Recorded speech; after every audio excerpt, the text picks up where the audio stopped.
Tampa This was a day everyone could see coming, but like a charging defensive lineman, it likely blindsided Jameis Winston and his sore shoulder.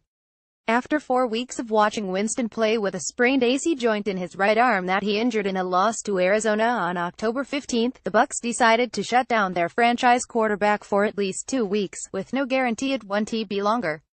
Backup Ryan Fitzpatrick will start against his former Jets team Sunday. Ryan Griffin will be recalled from injured reserve and be the number 2 quarterback. Doctors broke the news to Winston after another MRI exam on his shoulder Monday.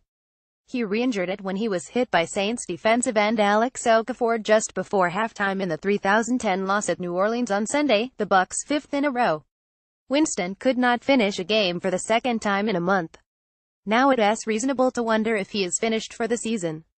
I think by the time I talked to him, it had probably sunk in a little bit, Coach Dirk Koetter said. Of course, Jameis is a tremendous competitor and he would try to play through anything.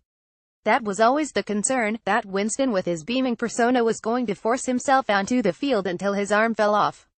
The Bucs would never allow him to play without medical clearance. But that shouldn't be confused with the right decision.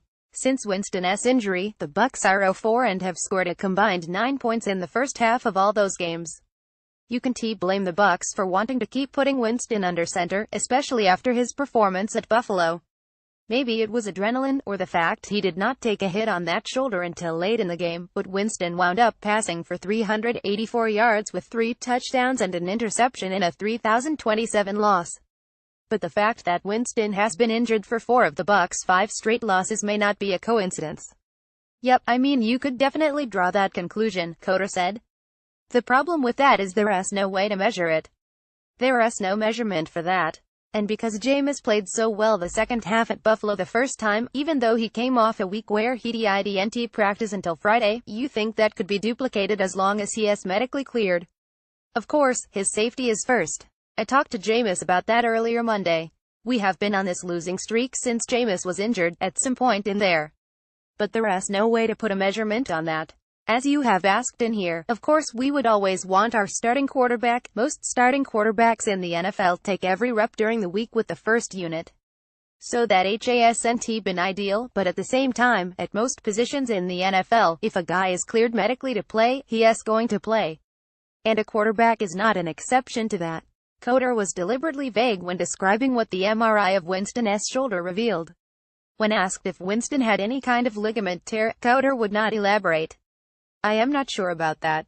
Like I said, they feel like he needs to rest a couple weeks and that's what's going to happen, Koetter said. They saying this is not structural but want to shut him down. I don't want to say something I shouldn't say. What does this mean for the Bucs? At 26, it's a little bit of a white flag. The team knows that it is probably not going on a 7 or 8 game win streak regardless of who plays quarterback. If possible, it has a chance to get Winston completely healthy and avoid some kind of surgery in the offseason that could linger into 2018. What does it mean for Koetter? He will have to earn his money. But regardless of record, the fact is that the wheels came off about the time Winston got hurt. Now he will miss at least 2 games. That's 6 games without the starting quarterback being healthy. That may be something the Glazers will consider when they do the autopsy on this season. What does it mean for Winston? Well, it could mean a clean restart. He needs 1. 2 images of Winston remain from Sunday's game. His finger-licking pre-game rant about eating which wasn't all that different than his alphabet soup rant a year ago, and his poking Saints defensive back Marshawn Lattimore, which led to receiver Mike Evans' blindside hit and 1-game suspension by the NFL. You know Winston will do everything he can to get back on the field. And regardless of who ultimately pays the price for this disappointing season, the Bucs should do everything in their power to keep from putting him back on the field too soon.